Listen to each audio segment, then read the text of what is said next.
وَإِذَا الْمَوْعُودَةُ سُئِلَتْ، اور جب کہ اس زندہ بچی سے پوچھا جائے گا جسے زندہ دفنا دیا تھا اس کے ماں باپ نے۔ آپ کو پتہ ہے عرب کے لوگ بچی کی پیدائش سے وہ نفرت کرتے تھے، اور آج تک یعنی ہمارے سب کانٹیننٹ کے معاشرے میں وہ فرسودہ نظریات چل رہے ہیں،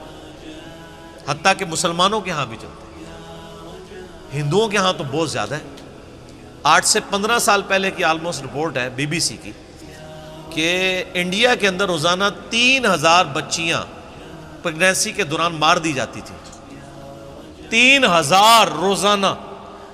ظاہر ہے کہ 1 ارب سے زیادہ جب آبادی ہوگی، اب تو 1.5 ارب کے قریب پہنچ چکی، تو اس میں 3000 تو کچھ بھی نہیں۔ اسی وجہ سے آج انڈیا میں مردوں کی تعداد عورتوں سے زیادہ ہو گئی ہے۔ 3000 بچیاں، آج بھی وہی چیزیں چل رہی ہیں، اور ہمارے بھی سب کانٹیننٹ کے معاشرے میں، آپ پنجاب کے معاشرے میں تو بالخصوص دیکھ لیں کہ بچی کی پیدائش کو ایک نٹوریس چیز سمجھا جاتا ہے، ماں کے حق میں بھی اور اولاد کے یعنی اعتبار سے باپ کے حق میں بھی۔ اور وہ ساسیں جو خود فیمیل جینڈر سے تعلق رکھتی ہیں، وہ اپنے پوتی کے پیدا ہونے کے اوپر ناخوش ہو رہی ہوتی ہیں، حالانکہ انہوں نے نہیں سوچا کہ کیا وہ خود مرد تھی۔ وہ اگر فیمیل پیدا ہوئی ہے تو ٹھیک ہے، لیکن ان کے بیٹے کے ہاں اگر کوئی بچی پیدا ہو گئی ہے تو غلط ہے۔ کتنی یہ بری ٹریڈیشن۔ یہ علیحدہ بات ہے کہ بعد میں جب وہ بچے بڑے ہوتے ہیں تو بچوں کی وجہ سے اولاد کا جو بچوں والا جینڈر ہے اس کی پورشن کی وجہ سے ماں باپ جو ہے ذلیل ہو رہے ہوتے ہیں، اور بچیوں کی وجہ سے وہ سکھی ہوتے ہیں۔ یہ علیحدہ بات ہے، زیادہ تر ہم نے یہی دیکھا ہے۔ تو اللہ تعالیٰ فرماتا ہے قیامت دن اس بچی کو زندہ کر کے اللہ تعالیٰ اس سے پوچھے گا بِأَيِّ ذَنبٍ قُتِلَتْ، تجھے کس گناہ کے سبب قتل کیا گیا تھا۔ کتنی لطیف گفتگو ہے کہ قتل کرنے والے سے نہیں پوچھا جا رہا، بلکہ بچی سے پوچھا جائے گا کہ معصوم بچی آج تیرا دن ہے، تو بول کہ کس جرم کی پاداش میں تجھے قتل کیا تھا تیرے ماں باپ نے۔ تو معصوم بچی کو اللہ تعالیٰ بیسیکلی اسے حوصلہ افزائی فرما رہا ہوگا کہ آج دن ہے، تجھے بدلہ دلایا جائے گا۔ کتنے صحابہ تھے جنہوں نے یعنی ایمان لانے سے پہلے کفر کی حالت میں اس طرح کے جرائم کیے ہوئے تھے، اور اللہ تبارک و تعالیٰ نے اسلام لانے کے سبب ان کی ان گناہوں کو معاف کیا۔ کئی ایک واقعات ہیں جو آپ سنتے رہتے ہیں۔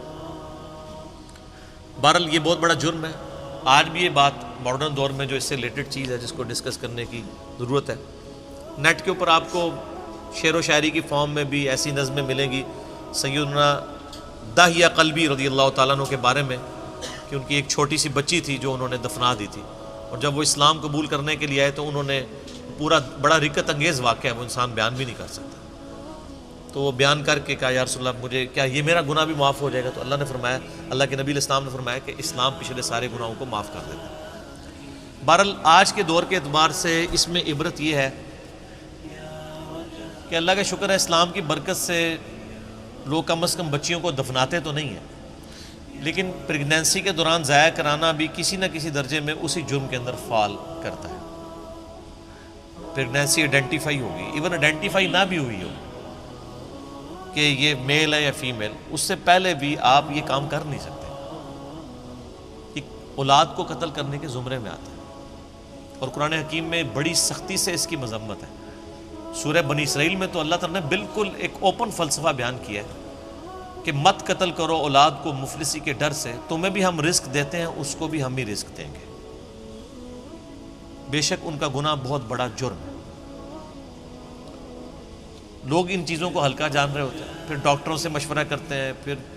ہمیں بھی کبھی بعض اوقات رابطہ کر رہے ہوتے ہیں، جی وہ بتائیں جی بس وہ جی یہ ہو گیا، جی وہ ہو گیا، جی یہ مجبوری ہے، جی ابھی جناب 40 دن پورے نہیں ہوئے، فلاں نہیں ہوئے، یہ نہیں ہوئے۔ ونس پتہ چل گیا پریگنینسی ٹھہر گئی ہے، چاہے وہ 1 دن کی بھی ہے، آپ اس کو ضائع نہیں کروا سکتے۔ ہاں اس سے پہلے اگر کوئی بندہ وقفے کی کوئی صورتحال پیدا کرے تو وہ تو جائز ہے، میرے اس کے اوپر بخاری مسلم کی حدیث کی روشنی میں آپ فیملی پلاننگ لکھیں یوٹیوب پہ اور میرا نام لکھیں تو آپ کلپ کھول کے سامنے آ جائے گا۔ تو یہ آج اس کی ماڈرن فارم یہ ہے کہ لوگ پریگنینسی ضائع نہ کروائیں، یعنی لیکن جو ہے وہ جب آئیڈینٹیفائی ہو جائے تو پتہ چلے کہ فیمیل ہے تو پھر اس وقت ضائع کروا دیں۔ یا اس سے پہلے بھی کروائیں، یہ ایک ماڈرن فارم ہے، تو یہ بھی اسی طریقے سے اس کو کنڈیم کیا جائے گا۔ تو اللہ تعالیٰ ہمارا اس دن پھر بچیوں سے پوچھا جائے گا کہ تمہیں کس جرم میں قتل کیا گیا، یعنی بہت بڑا یہ جرم ہے۔ ابھی کچھ عرصہ پہلے انہوں نے مکے سے وہ آلموسٹ ابھی بھی وہ قبرستان پہاڑی کے اوپر میں نے وہ دیکھا ہوا ہے، قبرستان مکے کے اندر موجود ہے جہاں پہ وہ بچیوں کو زندہ درگور کیا کرتے تھے۔ اب چونکہ مسجد حرام کی توسیع ہو چکی ہے، لہٰذا وہ تقریباً آلموسٹ مسجد حرام کے قریب ہی، اگر آپ وہ باب الفاد والی سائڈ سے باہر نکلیں تو وہ پہاڑی پہ وہ اس قبرستان کی باقیات موجود ہیں جو انہوں نے مخصوص کیا ہوا تھا جہاں پہ بچیوں کو زندہ دفن کیا کرتے تھے۔ آپ دیکھیں آج یعنی اسلام کے اوپر اعتراض کیا جاتا ہے کہ جی اسلام بیسک ہیومن رائٹس کو اور عورتوں کے حقوق کو جو ہے وہ دباتا ہے، حالانکہ یہ کتنا بڑا ثبوت ہے کہ ہیومینٹی کو اس بڑی لعنت سے نجات ہی اسلام نے دلائی ہے۔ آج بھی آپ دیکھ لیں جو اسلام نے عورتوں کو عزت دی ہے کسی اور معاشرے نے نہیں دی۔ اس لیے آپ دیکھیں جب غیر مسلم عورتیں مسلمان ہوتی ہیں، آپ ان کے انٹرویوز سنیں تو وہ آپ کو پتہ ہے اس وقت جو غیر مسلم مسلمان ہو رہے ہیں نا، ان میں 67% عورتیں ہیں اور 33% جو ہیں وہ مرد ہیں۔ عورتیں کہتی ہیں ہم سیکیور فیل کر رہی ہیں، ہمیں تو اسلام میں آ کے پتہ چلا ہے کہ عورت کی عزت ہی اسلام میں۔ وہاں گورے تو مطلب جو گوروں کے ملک میں تو گوریاں تو ترس جاتی ہیں کہ ان کو کوئی مخلص خاوند ملے، اور یہاں پہ مل جاتا ہے اسلام کی وجہ سے۔ خاوند کیا غلام مل جاتے ہیں کتنی عزت ہے۔ اور عورتیں جس طرح بوڑھی ہوتی ہیں ان کی عزت میں اضافہ ہوتا ہے، عورتیں سٹرانگ ہوتی جاتی ہیں اور مرد کمزور ہوتا جاتا ہے، اور جب ماں بن جاتی ہے تو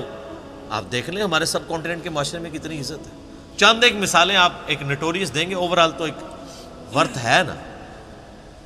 اسی لیے یعنی جو غیر مسلم عورتیں مسلمان ہوتی ہیں وہ اسی چیزوں کو اپریشیٹ کرتی ہیں۔ آپ مسلمان عورت کو پوری زندگی اس پہ قائل کرتے ہیں کہ وہ نقاب کرے، اور غیر مسلم عورت مسلمان ہوتے ہی حجاب شروع کر دیتی ہے، اور آپ ان کے انٹرویو سنیں، وہ آپ کو خود BBC انٹرویو کر چکی ہے، ان سے CNN پہ آئے ہوئے ہیں باقاعدہ، انہوں نے ڈیفینڈ کیا پورا نقاب کر کے عورتیں بیٹھی ہیں، اور کوئی جاہل عورتیں نہیں، پڑھی لکھی عورتیں۔ بلکہ آپ یوٹیوب پہ ایک ڈیبیٹ ہے، غالباً ایک فرانس میں ایک میکینیکل انجینئر تھی، وہ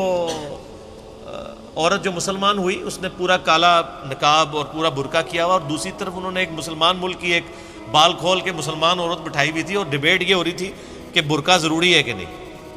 وہ غیر مسلم مسلمان ہونے والی برقعے کو ڈیفینڈ کر رہی تھی، اور جو پیدائشی مسلمان ہے کچھ بھی ہے تیرے محبوب کی امت سے ہے، وہ کہہ رہی تھی یہ ضروری نہیں ہے۔ تو پھر اس عورت نے جو نیو مسلم تھی اس نے جو دلائل دیے ہیں، یوٹیوب کے اوپر یہ ڈیبیٹ پڑی ہوئی آپ دیکھ لیں، تو اس نے کہا میں نے تو اسلام میں آ کے اسلام کی خوبصورتی دیکھی ہے کہ عورت کی عزت ہے، ورنہ ہم جب اس طرح ہی پھرتی تھی تو ہمیں ہر کوئی کموڈٹی کے طور پہ دیکھتا تھا۔ آج ہم نے نقاب کیا ہوتا ہے تو کم از کم ہمیں ایک کموڈٹی کے طور پہ تو پیش نہیں کیا جاتا۔ اسلام کے اندر عزت ہے ایک عورت کی۔ تو قیامت والے دن اللہ تعالیٰ پھر اس بچی سے پوچھے گا جسے دفنا دیا گیا تھا زندہ یا قتل کر دیا گیا تھا،